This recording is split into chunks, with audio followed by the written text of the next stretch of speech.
Well, that's what the voters think on the streets of Bolton West. What do the experts think in the warmth of the cafe here this morning? With us, Andy Crane from BBC Radio Manchester, and Jane Green, who's a politics lecturer at Manchester University, and our marketing expert, Jonathan Gabay, who you remember was with us from last week. Good morning to you all. Jane, let me start with you. How turned off are voters by all this, do you think?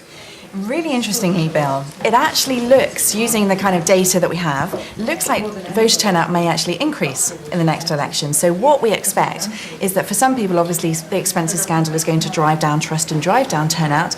But for other people, the fact that this is an important election, it really matters. There's a salient issue, the economy, and it's a closely fought election, means that turnout may actually increase for many others. Andy, you've got a phone in on Radio Manchester every day, and obviously lots of issues turn up.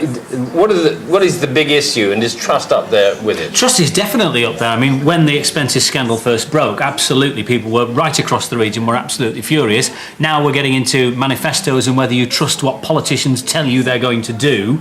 Yesterday, after the Labour Party launch, Karen in Stockport, it always amazed me, she says in an email to me, how politicians are allowed to say what they like in order to gain power. Then when they get there, the manifesto is simply torn up and they do as they please. We seem to fall for it every time, she says. 'Twas ever thus, possibly, do you think? And the suggestion also made that perhaps the party should have a little rider at the bottom of their manifesto, Jonathan, saying, look, if we don't fulfil most of our pledges, tell you what, we'll step down. That's if you're selling a regular product and it didn't work, that's what you do, isn't it?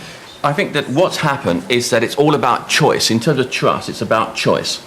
What's happened is that consumers, voters have all been they've all been told, look, you have a choice now, you have a greater choice than ever. So you should trust us because given a choice, we're going to deliver this or we're going to deliver that. The problem is that there's so much choice that people are totally confused. So what we've got to do now is that we've got to be very clear in terms of what is the difference between this party and that party. And that is through consistent, clear marketing messages. When you've got such complicated manifestos and such big manifestos, which all the parties seem to be delivering, the trouble is you may have things that say, well, I like what that party does on that, but this party's doing well on this other issue for me. So it can be a real forest for voters to pick through, can't it? Absolutely. It's a really difficult choice, and it's a difficult choice in this election because it's very difficult to see what the parties are talking about, where they're different, which one is actually going to secure the recovery, because even business leaders are divided on that point. But the really more simple thing that voters can do is they can say, okay, which leader and which party do I think looks like the one that's the most competent? So if I'm concerned about the economy, which is the top issue for voters, which one is going to manage most effectively? Of course, it's also a question of you're voting for one person, not necessarily the whole lot of them, aren't you, in a constituency? And how much do local figures count for, do you think, around here? I think it's been played a lot here.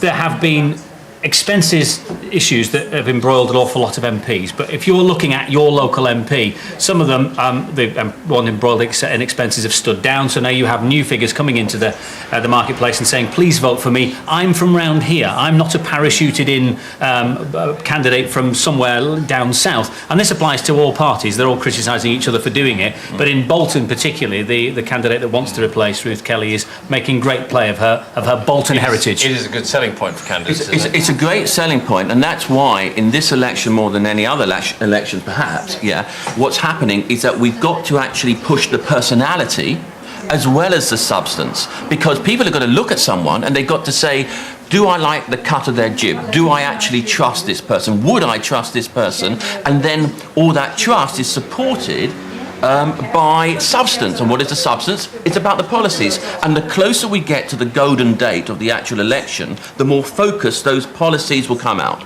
Okay. Jonathan, thanks very much. Jane, we'll let you get back to your university. Andy, I know you've got a studio, although people might think, look at him. It is him from the broom cupboard. Yes. Need to ask you, where's the duck? Whatever happened to the duck? Well, honestly, yeah. The duck is, I think, living in a plastic bag somewhere in Hertfordshire, I think.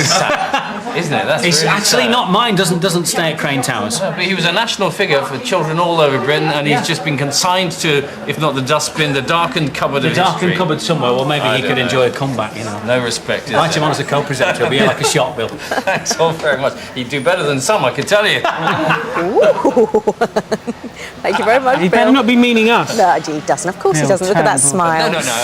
Yeah. See you again. See you later on, Bill.